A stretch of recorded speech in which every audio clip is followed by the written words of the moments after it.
ఆదాయం పెరిగే కొద్దీ గ్లాస్ వినియోగం కూడా పెరుగుతుందని అన్నారు మంత్రి నారా లోకేష్. సంస్థలన్నింటినీ ఒకే క్లస్టర్లోకి తీసుకొచ్చేలా తాము పనిచేస్తున్నామని తెలిపారు. ఉత్తరాంధ్ర, రాయలసీమకు పరిశ్రమలు వస్తున్నాయని అన్నారు మంత్రి నారా లోకేష్.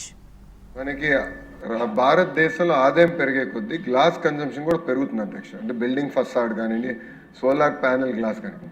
సో మేము ఒక సంస్థతో మాట్లాడేది కేవలం వాళ్ళని తీసుకొస్తామే కాదు, గ్లాస్ మ్యానుఫ్యాక్చరింగ్ కావాల్సిన మెషిన్ తయారు చేసే సంస్థలు కూడా ఒకే క్లస్టర్లోకి తీసుకురావాల లక్ష్యంతో మేము పనిచేస్తున్నాం అధ్యక్ష. ఇంకొక ఉదాహరణ అధ్యక్ష, మనకి సోలార్ సెల్ మ్యానుఫ్యాక్చరింగ్ అధ్యక్ష.